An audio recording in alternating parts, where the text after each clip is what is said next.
저와 여러분은 하나님을 믿고 있습니다. 하나님을 믿는다는 것은 구체적으로 두 가지 사실을 의미합니다. 첫째는 하나님이 지금도 살아계시다는 것, 그 사실을 믿는 것이고, 또 다른 하나는 하나님께서 지금도 자신의 위대한 계획을 이루기 위해서 일하고 계시다는 사실입니다. 지금도 일을 하고 계신다는 거예요. 그러면 하나님께서 이루고 계신 그 계획은 과연 뭐냐? 이사야서 9장 6절 7절에 이렇게 기록되어 있어요. 한 아기가 우리를 위해 태어났다. 우리가 한 아들을 모셨다. 그는 우리의 통치자가 될 것이다. 그의 이름은 놀라우신 조언자, 전능하신 하나님, 영존하시는 아버지, 평화의 왕이라고 불릴 것이다. 그의 왕권은 점점 더 커지고 나라의 평화도 끝없이 이어질 것이다. 그가 다윗의 보좌와 왕국 위에 앉아서 이제부터 영원히 공평과 정의로 그 나라를 굳게 세울 것이다. 만군의 주님의 열심히 이것을 반드시 이루실 것이다. 자, 여기에 하나님의 계획이 나옵니다. 하나님께서 이루고 계신 계획의 실체가 뭐냐? 일단 먼저 한 아기가 태어나게 하시겠다는 거예요. 한 아기, 즉 메시아가 태어나게 해서 그 메시아를 통해서 평화와 정의의 나라가 세워지게 할 텐데, 그 평화와 정의의 나라가 영원히 지속되는 나라, 그 나라를 세우게 할 것이다. 이게 하나님의 계획입니다. 자, 이사야 선지자는 그 아기를 묘사합니다. 기묘자, 놀라우신 조언자, 전능하신 하나님, 영존하시는, 그러니까 영원히 존재하시는 아버지, 평화의 왕. 자, 어떤 아기가 태어나는데 그 아기가 이런 호칭으로 불릴 거라는 거예요. 이 아기는 기묘한 조언자고 영존하시는 아버지고 평화의 왕이고 전능하신 하나님이다. 이게 아기한테 가당키 나은 호칭입니까? 근데 하나님이 이런 아기가 태어나게 하시겠다는 거예요. 그러니까 그 아기는 평범한 인간이 아니죠. 신성을 가진 존재라는 사실입니다. 하나님께서 이 아기가 태어나서 메시아가 되게 하시고 그를 통해서 공평과 정의가 흐르는 영원한 나라를 세울 것이다 예언하세요. 그러면서 끝에 어떻게 덧붙이냐 하면 만군의 하나님의 열심히 이것을 반드시 이루실 것이다 라고 선포해요. 하나님의 계획이 있고 하나님은 그 계획을 열심과 성실로 반드시 이루신다는 거예요. 여기서 말씀하는 영원한 나라, 그 나라가 지상의 나라이겠습니까? 그렇지 않겠죠. 세상 나라는 결코 영원하지 않잖아요. 유대인들은 지금도 착각하고 있는 게 있습니다. 메시아가 오면, 이 메시아가 오면 이스라엘, 이 정치적인 나라 이스라엘을 다스리시고 세상 만국의 열방이 뛰어난 나라로 세워주실 것이다. 그러니까 그들은 아직도 정치적인 메시아를 바라고 있어요. 지금도 그래서 예수님을 메시아로 인정하지 않습니다. 왜? 예수님은 죽으셨으니까. 그것도 자기들이 가장 저주스러운 형틀이라 생각하는 십자가에 달려 죽었으니까. 하나님이 저주하시는 자는 나무에 매달리게 할 것이다. 그 율법대로 예수님이 메시아를 사칭하다가 죽었다고 생각해요. 그리고 지금도 그들은 다른 메시아를 기다립니다. 또 다른 메시아가 와서 이 나라를, 우리 이스라엘을 정치적으로 정말 온 세상 만국에 뛰어난 우두머리 나라, 머리 되는 나라가 되게 하실 것이다. 지금도 그 메시아를 기다려요. 그런데 성경이 분명히 약속하십니다. 영원한 나라를 세우겠다고. 지상의 나라는 절대 영원한 나라가 없습니다. 하나님 말씀하셨듯이 이 세상은 다 종말 때 잿더미로 다 변할 겁니다. 영원한 나라가 어디 있습니까? 그러니까 하나님이 세우시고자 하는 영원한 나라는 이 땅에 속한 것이 아니죠. 예수님 말씀하셨잖아요. 내 나라는 여기 속한 것이 아니라고 유대인들에게 분명하게 말씀하셨어요. 그러니까 하나님이 이 메시아를 통해서 세우시고자 한 나라는 지상의 나라가 아니라 이 세상 종말이 도고 그 다음에 세우실 새하늘과 새 땅, 진짜 하나님의 나라, 영원한 나라, 그 나라를 말씀하시는 거예요. 그 나라를 내가 반드시 완성하겠다. 이것이 하나님의 계획이고 하나님은 이 일을 위해서 지금도 일하신다는 거예요. 자, 근데 이사야 선지자는 이 아기가 어떤 방식으로 태어날 것인지, 그 탄생이 영적으로 어떤 의미를 지니는지에 대해서도 예언을 했어요. 그 예언이 오늘 본문에도 등장하는 이사야서 7장 14절입니다. 우리 같이 한번 읽어볼까요? 시작. 그러므로 주께서 친히 징조를 너희에게 주실 것이라. 보라, 처녀가 잉태하여 아들을 낳을 것이요 그의 이름을 임마누엘이라 하리라. 자, 주께서 뭘 주시겠다고요? 징조를 주겠다. 징조, 하나님이 주시는 징조는 그냥 평범한 현상이 아니죠. 하나님이 주시려는 징조는 초자연적인 현상이에요. 자, 그러면 그 징조가 구체적으로 뭡니까? 누가 잉태하여? 처녀가 잉태하여 아들을 낳을 것이다. 내가 이 징조를 주겠다 그럽니다. 이 징조로 태어난 아기가 바로 내가 이 땅에 보내는 메시아다라고 예언을 하신 거예요. 처녀가 잉태하여 아들을 낳은 경우가 여러분 역사상 단 한 번에도 있을까요? 없을까요? 없죠. 그러므로 이 사건은 명백하게 기적이에요. 일반적으로 절대 일어날 수 없는 현상. 하나님이 이 징조의 사건을 반드시 이루실 것이라 그래요. 그러면 한번 생각해 봅시다. 왜 굳이 처녀가 잉태하여 아이를 낳아야 될까요?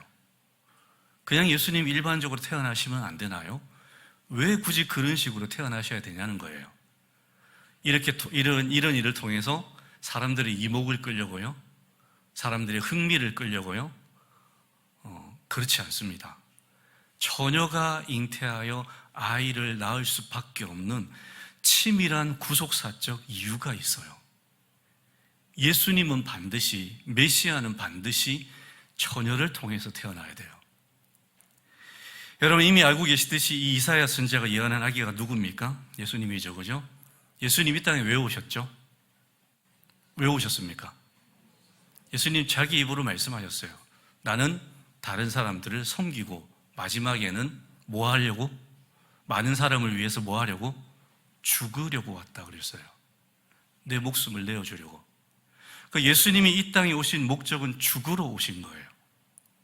죄인들을 대속해서 죽기 위해서 오셨다는 거예요. 자, 그런데 이 대속의 죽음을 위해서 반드시 전제되어야 되는 조건이 있습니다. 그게 뭐냐? 죄 없는 의인으로 오셔야 된다는 거예요. 죄인이 또 다른 죄인들을 위해서 대신 죽어준다? 이건 말도 안 되는 소리죠. 그 죄인은 자기 죄 때문에 죽는 거지. 죄인이 무슨 자격으로 다른 죄인들을 위해서 죽겠어요? 그러니까 예수님이 사람들의 죄를 대신해서 죽으시려면 전제 조건은 그분은 죄인이면 안 되고 의인이셔야 한다는 거죠. 의인이셔야 돼요. 근데 문제가 뭐냐면 아담 이후로 이 땅에 태어나는 모든 인간들은 아담의 원죄를 이어받아서 태어나기 때문에 죄인으로 태어날까요? 의인으로 태어날까요? 죄인으로 태어납니다. 그러니까 일반적으로 모든 자연인들은 태생상 죄인이에요. 예전에 성선설, 성악설 이런 설들이 있었죠. 여러분 성선설, 아기들은 태어날 때부터 선하게 태어난다. 성악설, 인간은 태어날 때부터 악하게 태어난다. 어느 게 성경적일까요? 성악설이 성경적이에요. 갓 태어난 아기가 여러분 죄인일까요? 의인일까요? 왜 죄인입니까? 네? 원죄, 물론 그렇게 쉽게 생각할 수 있지만 맞는 말이십니다. 그 원죄의 특징이 뭐예요? 하나님을 거역하는 거예요. 하나님을 인정하지 않는 거예요. 여러분 세상에 태어난 아기가 태어나자마자 주여 저는 주님을 믿습니다. 이런 아기 보셨어요? 모든 아기들은 태어나자마자 하나님 믿지 않아요. 모태신앙 그런 거 없어요, 여러분. 모든 아이들은 태어날 때부터 죄인으로 태어나고 절대 자기 이성상, 자기 의지로 하나님을 하나님으로 부르지 않습니다. 다 거역하는 존재로 태어나죠. 이게 원죄의 영향이에요. 이게 모든 사람이 죄인으로 태어난다는 그런 설명입니다. 예수님도 일반적인 출생 방식을 따르면 죄인으로 태어날 수밖에 없어요. 죄인으로 태어나면 구원자로서의 자격을 갖추시지 못합니다. 죄인이 무슨 다른 죄인을 위해서 죽습니까? 그러면 예수님은 죄인으로 태어나지 않고 의인으로 태어나야 되는데, 그러면 일반적인 출생 방식이 아니라 초자연적인 출생 방식으로 태어나셔야 돼요. 그걸 하나님이 하셨다는 거예요. 그 초자연적인 출생 방식이 뭐냐? 처녀의 몸을 빌려서 그 몸에 성령으로 잉태하게 하시는 거예요. 그래서 태어나게 하시는 거예요. 그렇게 태어나야 아담의 원죄의 영향을 받아서 죄의 오염이 되지 않고 아담의 핏줄과 상관없이 단절된 상태에서 성령으로 잉태되어서 태어나시기 때문에 이분은 온전한 인간, 의인으로 태어나시는 거예요. 그리고 온전한 인간이실 뿐만이 아니라 신성을 가지신 하나님으로 태어나신 거예요. 그러니까 신성과 인성을 동시에 가지신, 그러면서도 죄인이 아니라 의인으로 태어나신 진짜 말도 안 되는 존재로 태어나시는 거예요. 이런 인간은 인류 역사상 예수님 한 분밖에 없어요. 완전히 새로운 존재, 인간 역사상 존재하지 않는 그런 존재로 태어나게 하신 거예요. 누가 이 일을 이루셨겠어요? 하나님이요. 기적 같은 방법을 통해서 우리를 구원하시기 위해서 이런 놀라운 방식으로 이 예수님이 태어나게 하신 거예요. 하나님이 이렇게 일하셨어요. 이런 식으로 자신의 예언을 이루신 거예요. 자, 이사야 선지자는 이 아기 예수님이 이 땅에 오신 것이 특별한 영적 의미를 지니고 있다고 선포합니다. 그러면서 그 아이의 이름이 무엇이라고 불릴 것이라 그래요? 임마누엘. 아기의 이름이 예수님이라고도 불리지만 영적으로는, 영적인 이름은 임마누엘. 임마누엘 뜻이 뭐죠? 하나님이 우리와 함께 하신다. 하나님이 우리와 함께 하신다.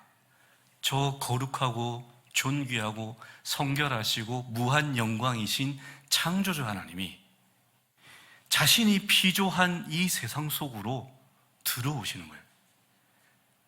연약한 인간의 몸을 입고 이 죄와 타락과 온갖 것들로 오염된 이 더러운 세상 속으로 거룩하신 하나님이 친히 모든 것을 뚫고 시공간을 뚫고 이쪽으로 들어오시는 거예요. 왜요? 우리와 함께 하시려고. 얼마나 함께 하시려면 이렇게까지 하셨겠냐는 거예요. 여러분, 우리가 간혹 TV를 통해서 진짜 찢어지게 가난하고 더러운 나라들, 그런 나라들을 봐요. 보면서 불쌍하다, 참 힘들게 사는구나, 그런 감정을 느낄 수 있어요. 근데 여러분, 우리에게 직접 전화를 걸어서 살려 하라 그러면 가실 분 한번 손 들어보세요. 아무도 안 가실 거예요. 하나님의 입장에서는 이 지구라는 곳이 발도 붙이기 싫은 곳이에요. 얼마나 더럽고 추한 곳인데, 하나님을 반역하고 하나님의 원수들이 득실거리는 그 땅이잖아요. 그런데 이 인간들과 함께 하시려고 역사의 시공을 뚫고 이 피조세계로, 창조주가 피조세계로 들어오신 거예요. 얼마나 우리와 함께하고 싶으셨으면. 놀라운 사건이에요. 하나님이 인간과 함께 하신다. 우리와 함께 하신다. 그러면 2000년 전에 그 창조주 말씀 하나님이신 그분께서 육신을 입고 이 땅에 들어와서 우리와 함께 하신 목적이 뭡니까? 왜 함께 하셨죠? 왜 오셨어요? 왜 함께 하셨어요? 우리를 뭐 하시려고? 구원하시려고. 처참한 운명 속에 처해 있는 죄와 사망의 굴레를 죽을 때까지 벗어나지 못하고 죽어서는 영원한 형벌을 당해야 되는 그 처참한 운명 속에 처해서 여기서 헤어나오지 못하고 발버둥 치고 고통스러워하는 그 인간을 구원하시기 위해서 우리와 함께 하셨다는 거예요. 그게 첫 번째 임마누엘이에요. 그런데 이 임마누엘은 이걸로 끝나지 않습니다. 이곳에 오셔서 지상에서 우리와 임마누엘 하셔서 우리를 구원하신 것으로 끝나지 않고 그 다음 임마누엘이 또 있습니다. 그 임마누엘이 언제냐? 종말 재림의 날에 하나님이 새하늘과 새 땅을 만드시고 그곳에 하나님의 나라를 세우시고 공평과 정의가 흐르는 완벽한 나라를 세우시고 거기에 믿는 성도들 다 불러 모아서 거기 거하게 하시고 홀로 거하게 하시는 것이 아니라 그때 새 예루살렘 성이 그 새하늘과 새 땅 한가운데로 내려온다고 되어 있어요. 그 새 예루살렘과 새 성에 누가 계실까요? 하나님. 하나님이 인간과 영원토록 함께 하시는 것. 비로소 그때 이 하나님의 임마누엘 계획이 완벽하게 성취되는 거예요. 그때는 왜 우리와 함께 하실까요? 2000년 전에 우리와 함께 하신 것은 우리를 구원하시려고 함께 하셨어요. 그러면 종말 재림 이후에 그 하나님의 나라에 우리와 함께 하시는 목적이 뭘까요? 우리에게 영원한 영광과 안식과 행복을 누리게 하시려고 그렇게 함께 하시는 겁니다. 하나님이 이 일을 하신다는 거예요. 하나님의 열심과 성실로 이 일이 이루어질 때까지 쉬지 않고 계속 일하신다는 거예요. 이 하나님의 일하심이 오늘 본문에서도 잘 드러나 있습니다. 하나님이 이사야 선지자를 통해서 예언을 주시고 그 다음에 700년이 지났어요. 700년이 훌쩍 지난 다음에 드디어 이 오늘 우리가 읽은 본문 속에서 하나님이 이 예언을 이루시기 위해서 일하시기 시작하십니다. 자, 지난 700년 동안 그럼 하나님 뭐 하셨냐? 이 700년 중에 후반부 400년을 가리켜서 신구약 중간기라고 불러요. 사진을 한번 보시면요. 저 400년 동안 하나님이 구약의 마지막 선지자 말라기를 통해서 예언을 하셨어요. 그리고 나서 저 400년 동안 한마디도 하지 않으십니다. 어떤 말씀도 주지 않으세요. 그러시다가 오늘 본문의 마태복음에서 비로소 다시 말씀하기 시작하셨어요. 400년 동안 침묵하시다가. 자, 그러면 이 400년 동안 하나님 도대체 뭘 하셨을까? 이스라엘 백성은 이 400년 동안 정말 하나님의 말씀을 한 번도 듣지 못하는 그 상실감과 절망감 때문에 이 기간을 영적인 암흑기라고 불렀어요. 하나님이 이제 우리를 진짜 떠나셨구나. 우리 진짜 버리셨구나. 우리와 함께 하지 않으시는구나. 왜? 아무 말씀 없으시니까. 그동안에 이들이 어떤 일을 당했냐 하면 제국들에 의해서 차례대로 침탈당합니다. 페르시아 제국, 헬라 제국, 로마 제국, 이 400년 동안 계속 침공하면서 그들을 압제하고 괴롭혀요. 엄청난 고통을 당합니다. 그런데 하나님이 이 400년 동안 아무 말씀 안 하세요. 그러니 그 절망감이 어땠겠어요? 아, 진짜 버리셨구나. 우리와 이제 함께하지 않으시는구나. 그런데 그게 아니었어요. 하나님은 말씀만 하지 않으셨지 물밑에서 계속 일하셨어요. 마치 호수 밑에 백조의 발이 계속 움직이듯이 하나님은 그렇게 일하셨어요. 무슨 일을 하셨냐 하면 곧 이어 올 예수와 그분이 전하신 그 복음이 전 세계로 차질 없이 정말 폭발적으로 퍼져나갈 수 있도록 세팅을 하고 계셨어요. 물밑 작업을 하고 계셨어요. 그 물밑 작업이 세 가지로 요약됩니다. 첫 번째는 뭐냐 하면 언어를 통일하셨어요. 헬라 제국이 세워집니다. 그 중간기 400년 동안 알렉산더 대왕이 그리스 제국, 헬라 제국을 세워요. 자, 그때 그 헬라 제국을 세운 다음에 어떤 일이 벌어졌냐면 헬라 제국이 정말 방대한데 언어가 통일돼요. 모든 제국의 사람들은 헬라어 써라 이렇게 됐어요.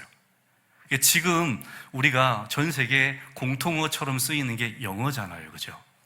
영어 알면 어느 나라로 가도 별 불편함이 없죠. 그래서 제가 외국에 여행을 못 가요.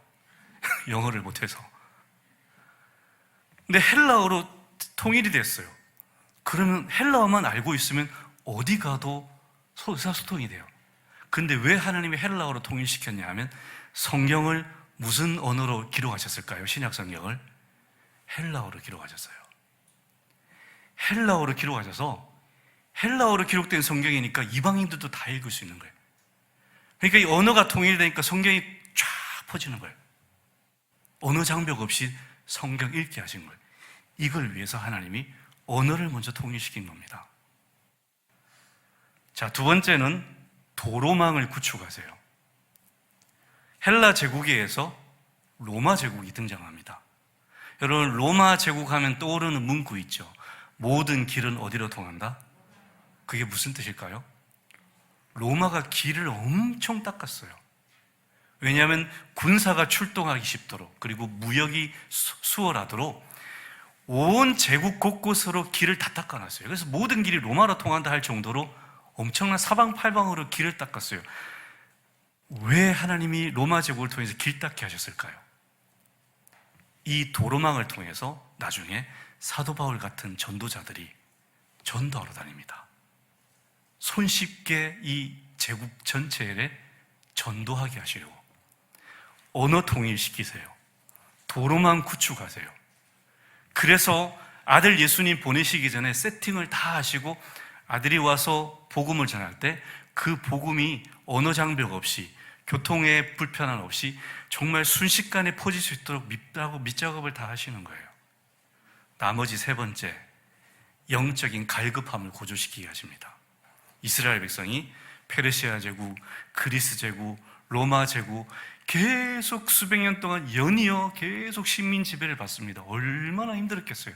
여러분, 우리는 일제 치하에서 수십 년밖에 안 됐잖아요. 이스라엘은 400년을 그렇게 보냈어요. 얼마나 힘들었겠습니까? 그래서 이들 마음이 어떤 마음이 생겼냐면 구약에 예언된 그 메시아가 빨리 오셔서 우리를 좀 구원해 주옵소서. 이게 최고조에 달한 거예요. 메시아여 제발 오시옵소서. 이 영적인 갈급함이 생기게 하신 거예요, 하나님이. 그 고난을 통해서. 그래서 지금 살펴봤듯이 그 400년 암흑기, 사람들은 암흑기라 부르는데 침묵기라 부르는데 하나님은 그 400년 동안 그냥 팔짱 끼고 구경하신 것이 아니고 아기 예수가 오실 그 길을, 복음이 전파될 모든 밑작업 세팅을 다 해놓으신 거예요. 이렇게 하셨어요, 하나님이. 자, 이 모든 준비가 다 이제 끝나고 드디어 하나님이 아기 예수를 보내시려 합니다. 자, 그러면 아기 예수가, 여러분 혹시 터미네이터라는 영화를 보셨는지 모르겠는데 갑자기 뻥 나타나가지고 벌거벗은 남자가, 그죠? 예수님이 그렇게 오셨어요? 누굴 통해 오셨어요? 육신의 아버지 어머니를 통해서 오셨죠. 자, 그러면 아기 예수가 태어나려면 육신의 아버지 어머니를 선정하셔야 돼요. 이것도 그냥 선정하지 않으셨어요. 하나님이 치밀한 계획하에 선정하셨어요. 아버지가 누구죠? 요셉이죠. 요셉이 어떤 사람이었을까요? 일단 오늘 본문에 보면 요셉이 누구의 후손이라고 되어 있어요? 다윗의 후손. 왜 다윗의 후손이어야 됐을까요? 이사야서에 예언됐잖아요. 예수께서 오셔서 다윗의 왕국과 보좌에 앉아서 영원한 왕국을 세울 것이다. 예수님은 그러면 누구의 혈통으로 오셔야 돼요? 다윗의 혈통. 그러니까 아버지가 다윗이 되어야 되죠. 일단 혈통적으로. 그래서 다윗의 후손인 요셉을 뽑았는데 요셉이 단지 혈통 때문에 예수님의 아버지로 선정되었냐? 그렇지 않습니다. 오늘 본문에 보면 요셉이 의로운 사람이라고 기록되어 있어요. 여러분, 성경에 의로운 사람이라고 명시된 사람 제 기억으로는 없어요. 요셉이 유일합니다. 욥도 의롭다는 평가를 받았죠. 요셉, 하나님께서 의로운 사람이라고 인정하실 만큼 정말 의로운 사람이었어요. 그럼 이 사람이 어느 정도 의로웠냐? 정의롭다 그런 차원을 떠나서 긍휼과 모든 사랑의 품성을 품고 있는 의로움이에요. 그래서 오늘 본문에 보면 요셉이 어느 날 자기 약혼녀 마리아가 임신했다는 얘기를 듣게 됩니다.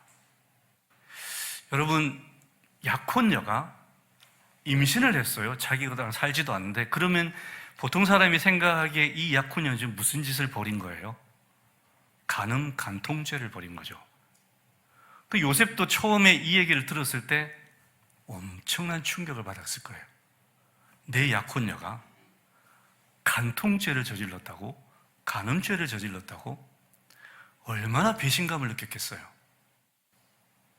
자, 보통 사람이라면 이제 그때 당시에 유대의 보통 남자라면 이제 그 다음에 수순이 어떻게 되냐면 배신감에 치를 떨게 되고, 그리고 약혼녀를 찾아서 머리채를 집어쥐고 거머잡고 동네 한복판으로 끌고 갑니다.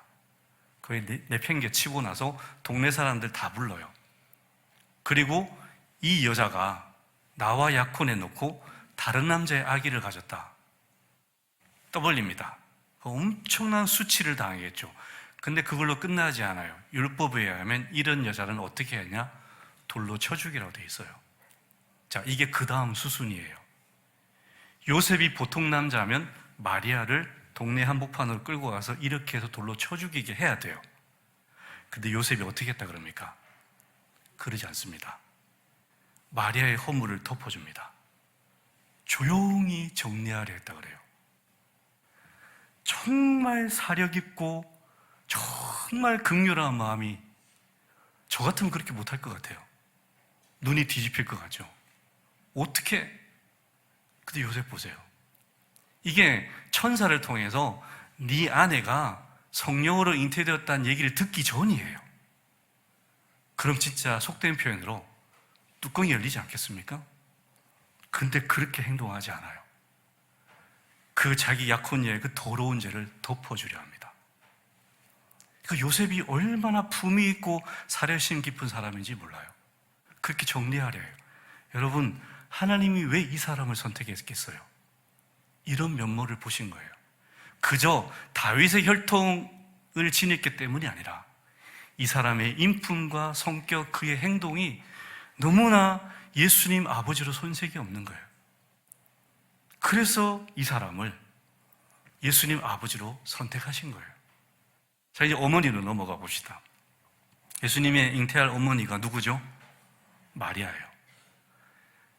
자, 예수님이 어머니가 마리아인데 하나님이 이 마리아를 선택하실 때에 예수님이 태어나기 몇 년 전에 이게 쭉 둘러보시고 이 여자 괜찮겠다 선택하셨을까요? 그렇지 않습니다. 여러분, 이사야가 700년 전에 예언했죠? 누구가 잉태하여? 처녀가 잉태하여. 근데 그 처녀가 우리나라 말에는 그냥 처녀예요. 근데 히브리어 원어에 보면 그 앞에 정관사가 붙어 있어요. 그러니까 그 처녀예요. 그냥 처녀와 그 처녀의 차이가 뭘까요?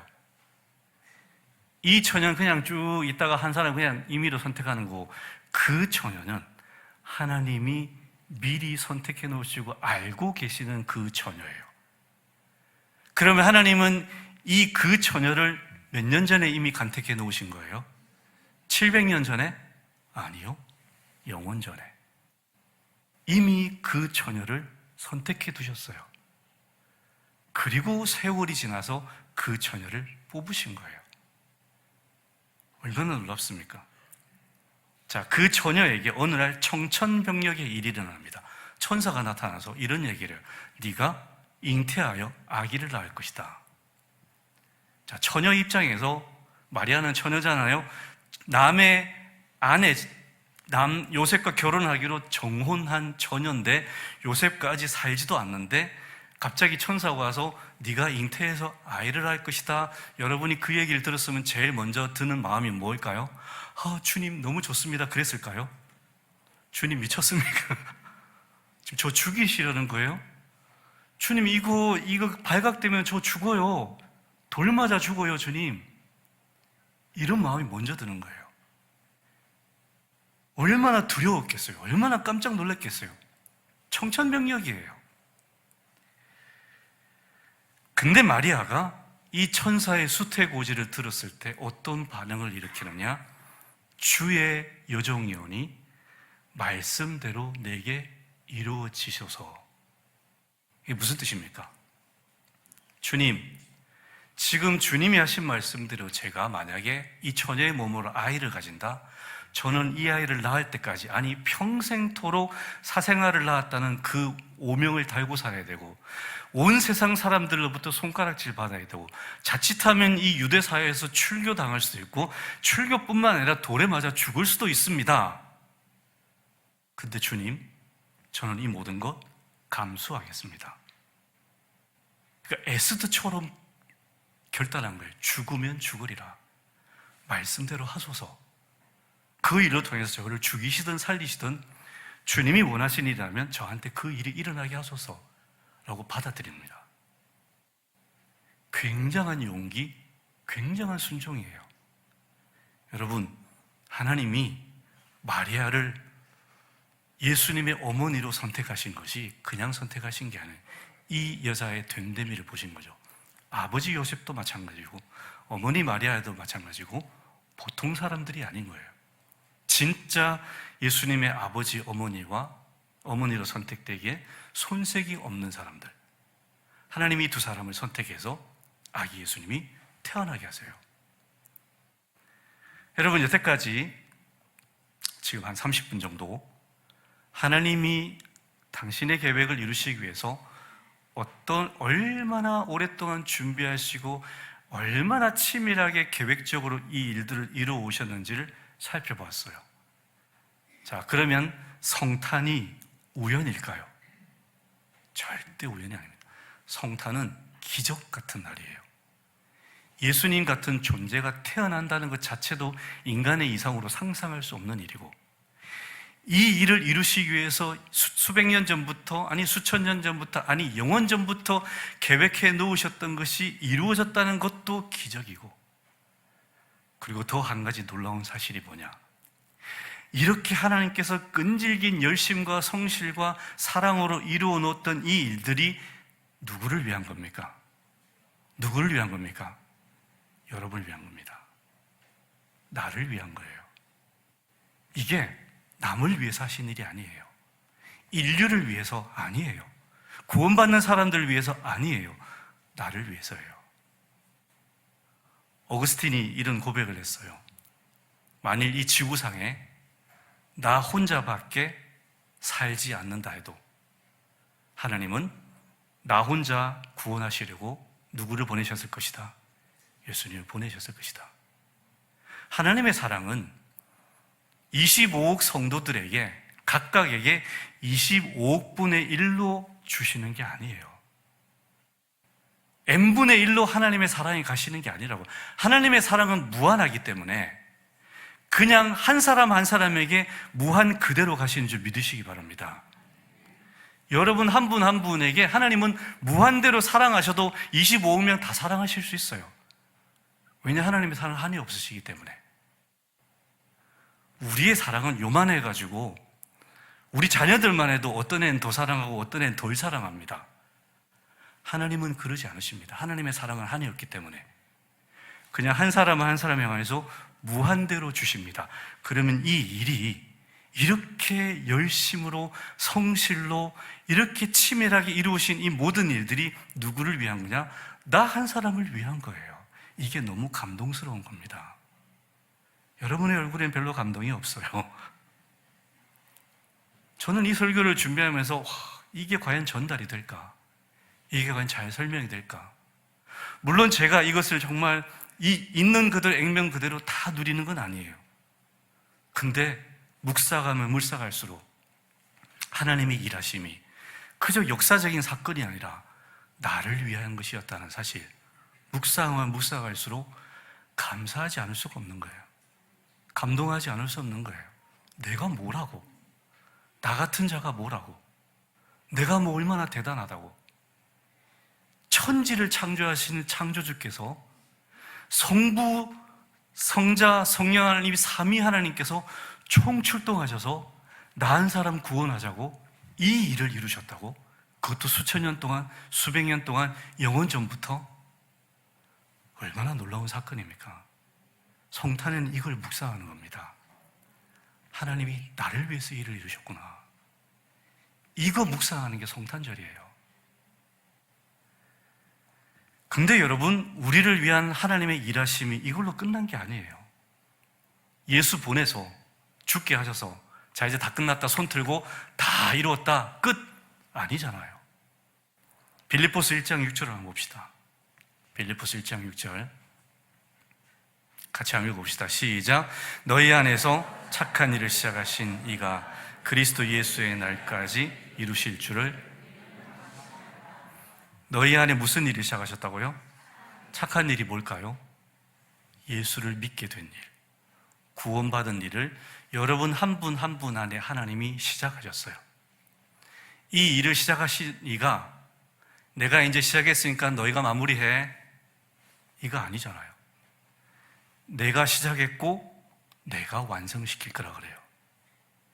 여러분이 구원받아서 이 구원의 여정을 다 보내고 천국에 들어가는 것, 여러분의 믿음으로 들어가는 거 아닙니다. 여러분의 열심으로 들어가는 건 아닙니다. 우리는 때로는 믿음이 없어 불신하기도 하고, 우리는 때로는 막 나자빠지기도 하고, 자포자기하기도 하고, 포기하기도 하고, 얼마나 많은 우여곡절이 있습니까? 그럴 때마다 하나님이 내가 이룬 일 네가 망쳤으니 그래 끝이다, 너는 이제 구원 못 받아, 이렇게 하셨다면 우리 중에 누가 구원 받았겠어요? 그러지 않으세요. 내가 너희 안에 시작한 일 내가 반드시 이룰 거다. 언제까지요? 예수 그리스도의 날까지. 내 안에 시작된 구원의 일 하나님이 완성시키시겠다는 거예요. 여러분, 왜 예수님이 오시는 날에 우리 구원이 완성될까요? 우리 생각에는 내가 천국에 들어가는 그 순간 구원이 완성될 것 같잖아요. 근데 그때가 완성이 아니고 예수님이 오셔야 완성된다 그래요. 왜 그럴까요? 우리는 우리의 영혼만 천국 들어가면 그게 완성이라고 생각해요. 여러분, 그게 복음의 끝이 아닙니다. 그게 구원의 완성이 아니에요. 우리는 천국 들어가서 뭐 하냐 하면 대기해요. 웨이팅해요. 언제까지 웨이팅 할까요? 종말의 날에 주님이 오실 때까지. 왜 웨이팅 할까요? 주님 오시면 무슨 일이 일어날까요? 이 땅에 묻혀 썩어져 있던 내 몸이 어떻게 됩니까? 영광스러운 몸으로 바뀌죠. 그래서 천국에 대기하고 있던 내 영혼은 어떻게 됩니까? 합쳐집니다. 그래서 온전한 인간이 돼요. 그 다음에 어떤 일이 벌어집니까? 새하늘과 새 땅에 그 온전한 인간으로 거기 들어가서 영원토록 영광스럽게 행복하게 안식 누리며 위대한 통치자로 살아가는 거예요. 여기서 이루어지는 거예요. 완성은 이거예요. 그래서 우리가 천국 가는 날을 기다리는 것이 아니라 재림을 기다리는 이유가 이것 때문이에요. 내 영혼만 가는 게 아니에요. 여러분, 내 영혼만 가는 것이 아니고 썩어 있는 내 육신이 예수님의 몸처럼 영화로운 몸으로 부활되어서 내 영혼과 도킹하는 거예요. 온전체를 이루어서 그때부터 진짜 내 인생이 시작되는 거예요. 그게 구원의 완성이에요. 그래서 주님이 이렇게 말씀하시는 거예요. 너희 안에 착한 일을 시작하신 이 하나님께서 그리스도 예수의 날에 그분이 재림하실 때 이 완벽한 구원의 역사를 완성하실 때까지 계속 너희를 위해서 일하실 것이다. 오늘도 하나님이 여러분의 구원을 위해서 지금도 일하고 계신 줄 믿습니다. 수많은 일들이 일어나죠. 어려운 일들이 일어납니다. 내가 병에 들기도 하고 어려운 일 당하기도 하고 사업이 안 되기도 하고 고통스러운 일을 당하기도 하고, 그래서 우리는 그 현실적인 현상만 늘 바라보면서 짓눌려요. 마치 내 인생이 망해가는 것처럼, 잘 안 되는 것처럼, 이러다가 정말 인생 끝나는 것처럼, 이렇게 망하면 3년 인생밖에 안 되는 것처럼. 여러분, 그렇습니까?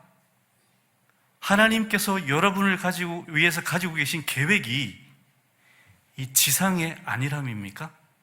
이 지상의 성공입니까? 이 지상의 편안함입니까? 이 지상에서 내 자아 실현하는 것이 하나님이 나를 위해 가지고 계신 계획입니까? 지극히 일부예요. 그거는 100년만 지나면 지나갈 거.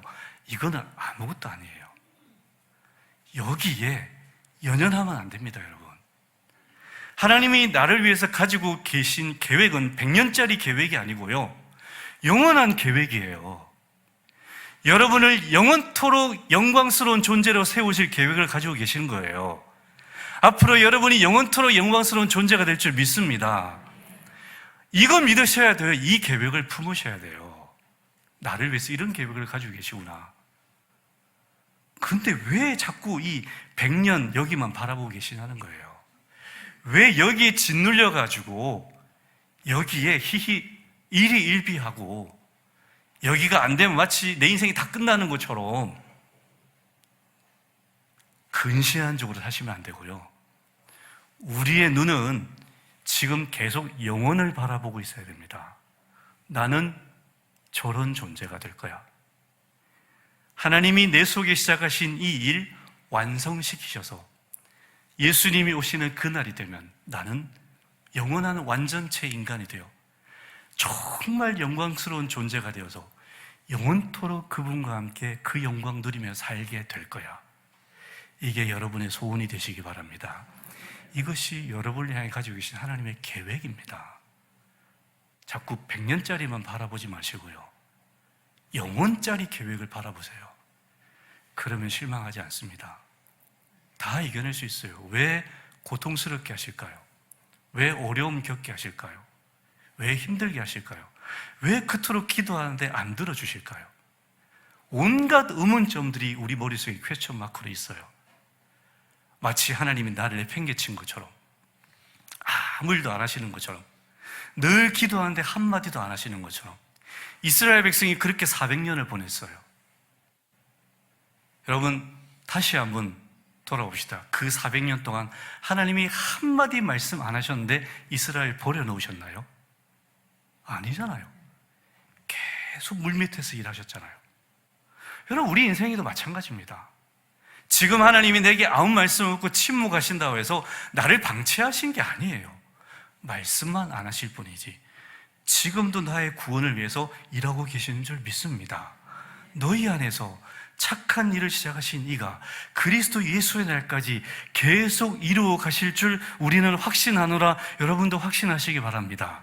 하나님은 지금도 나를 위해 일하고 계세요. 말씀 안 하신다고 해서 일을 안 하시는 게 아니에요. 계속 일하고 계세요. 어떤 분은 그렇게, 하나님이 일하셔서 이러냐고, 하나님이 일하셔서 지금 내 현실이 이러냐고, 내가 이렇게 힘드냐고, 내가 이렇게 병들었냐고, 내가 이렇게 고통스럽게 살게 만드시냐고, 이게 하나님이 일하시는 방식이냐고 그러실 수 있죠. 그럼 우리 여러분, 예수님을 한번 봅시다. 예수님 인생 가운데 하나님이 일하셨습니까? 일하지 않으셨습니까? 어떻게 일하셨어요? 지질이 궁상 떠는 목수의 집안에 태어나게 하셨어요. 늘 배고픔, 굶주림, 피곤함에 찌들리게 하셨어요. 그렇게 고생하시다가 마지막엔 뭘 지게 하셨어요? 인류 역사상 최악의 형틀인 십자가에 지게 하셨어요. 이것이 예수님 인생 안에서 하나님이 일하신 거예요. 우리가 예수님만큼 고통스럽습니까? 예수님만큼 힘드십니까? 아마 우리 안에 하나님이 이렇게 일하신다 그러면 여러분 다 도망가실 거예요. 아마. 하나님 이렇게 일하셨다고요. 근데 예수님 그 하나님의 일하심을 그냥 믿고 받아들이잖아요. 왜? 이것이 하나님의 계획을 완성시켜가는 과정이라고 여기시기 때문에, 이것이 나를 향한 아버지의 계획이라고 여기셨기 때문에. 그래서 겟세마네 동산의 마지막 기도가 뭡니까? 하나님, 십자가 지는 건 제가 진짜 이해가 안 되고 너무 고통스러울 것 같은데, 그런데 하나님, 이것마저도 나를 위한 아버지의 계획인 줄 믿고 받아들이겠습니다. 그러고 가시잖아요. 그러니까 우리를 향한 하나님의 계획은 그냥 오냐 내가 잘 살게 해줄게, 너 호강하게 해줄게, 편안하게 살게 해줄게, 이게 아닙니다, 여러분. 그렇게 한정 짓지 마세요. 그러니 늘 하나님께 불신하는 거예요. 그러니 늘 하나님 원망하는 거예요. 왜 하나님 나한테 이런 식으로 일하시냐고. 그럼 예수님 보시라는 거예요. 하나님 어떻게 일하셨는지. 제자들 볼까요? 제자들 인생 가운데 하나님 어떻게 일하셨어요? 복음 전하게 하시다가 호강 누리게 하셨나요? 아니잖아요. 사도 바울은 목 잘려서 죽게 만드시고, 다른 제자들 화살 맞아 죽게 만드시고, 칼에 찔려 죽게 만드시고, 창에 찔려 죽게 만드시고, 십자가에 매달려 죽게 만드시고, 그게 그 제자들을 향해서 하나님이 일하신 거예요. 그게 계획이에요. 근데 그들이 그렇게 죽어가면서 저한테 왜 이러십니까? 그러고 죽었습니까? 하나님, 이것이 하나님이 나를 위한 계획이라면 저는 기꺼이 순종하겠습니다. 기쁨? 스데반 보세요. 돌에 맞을 때 피 철철 흘리면서 그 얼굴이 어떤 얼굴이 됐다고 그래요? 원망 가득한 얼굴이었다 그래요? 천사의 얼굴처럼 변해서 하늘이 열리고 예수님께서 그 보좌 우편에 일어서셔서 나를 바라보고 계신다 고백하며 가잖아요. 돌에 맞아 죽게 하는 게 스데반을 위한 하나님의 계획이었어요. 제가 얼마 전에 진짜 깜짝 소스라치는 영상을 본 적이 있는데, 예수님의 제자 중에 바돌로메라는 제자가 있어요. 여러분, 바돌로메가 아르메니아라는 곳에 가서 선교하다가 어떻게 죽었는지 아세요? 마지막에 머리끝부터 발끝까지 살아있는 채 가죽을 다 벗겨요. 그 고통 속에 죽어가요. 바돌로메를 향한 하나님의 계획은 너 죽을 때 이렇게 죽는 게 내가 너를 위해 세운 내 계획이다. 우리를 향한 하나님의 계획은 어떨까요? 그저 내가 원하는 대학 가고, 내가 원하는 취업 되고, 내가 하는 사업 잘 되고, 그런 게 하나님의 계획일까요? 왜 하나님은 그들을 향해서 그토록 인간적으로 끔찍한 계획을 세워놓으셨을까요? 그것이 다 하나님의 계획을 이루어 가시는 통로였기 때문에. 그러면 여러분 한번 생각해 봅시다. 여러분 지금 막 인상 쓰고 계신데, 바돌로메가 그렇게 순교하지 않고 정말 잘 먹고 잘 살았다고 생각해 봅시다. 자, 두 가지 인생이에요. 바돌로메가 잘 먹고 잘 살았어요. 하나는 바돌로메가 정말 그렇게 끔찍한 고통 속에 순교했어요.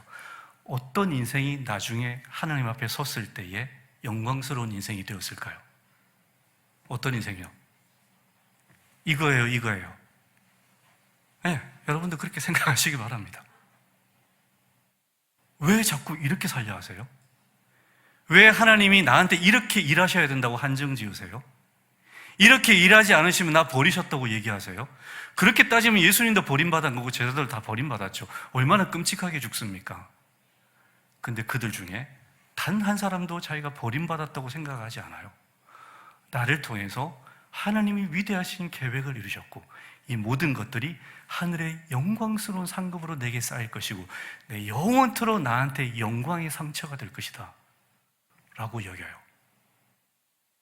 우리가 하나님의 계획에 대해서 이전부터까지 폭넓게 여지를 두고 살아야 됩니다. 너무 우리는 한정적이에요.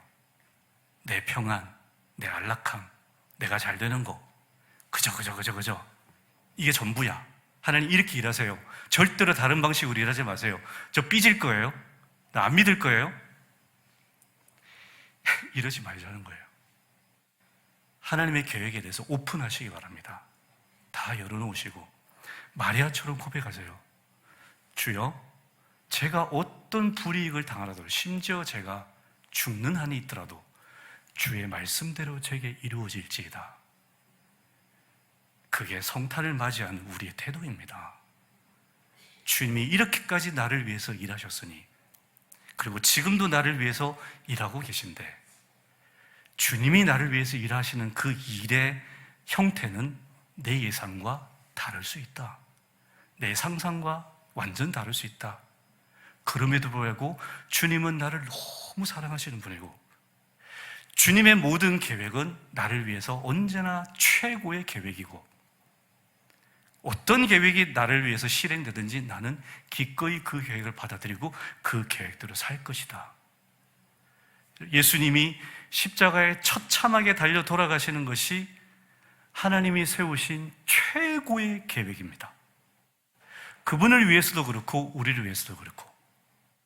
여러분, 인간적인 눈으로 바라보지 마세요. 하나님의 계획은 우리의 생각과 다릅니다. 제자들이 비참한 방법으로 순교 당하는 것이 하나님이 세우신 최고의 계획이에요. 우리도 마찬가지예요. 하나님이 나를 위해서 어떤 계획을 실행하시든 그 계획이 최고의 계획이라 믿으시기 바랍니다. 그거 신뢰하고 가는 게 그리스도인이에요. 그게 예수 믿는 거예요.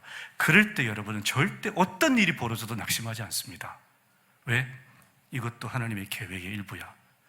하나님이 이 고통 속에서도 지금 나를 위해 일하고 계셔. 붙들고 가는 거죠, 계속. 오늘 성탄에 우리가 깨달아야 될 그 두 가지. 하나님은 영원전부터 나 한 사람밖에 없는 것처럼 나를 위해 일해 오셨다는 겁니다. 그리고 앞으로도 그렇게 하실 거라는 거예요. 그리고 영원에 내 계획이 이루어지도록 만드실 겁니다. 그런데 그 여정 중에 때로는 하나님이 내가 이해할 수 없는 계획을 내 인생 가운데 실행하신다 할지라도 나 끝까지 믿고 가야지, 말씀대로 이루어지다 고백하며 가야지, 이런 결단하시는 성탄절이 되셨으면 좋겠습니다. 그래야 할 때 여러분의 인생이 진짜 하나님 보시기에 가치 있는 인생이 될 겁니다. 왜요?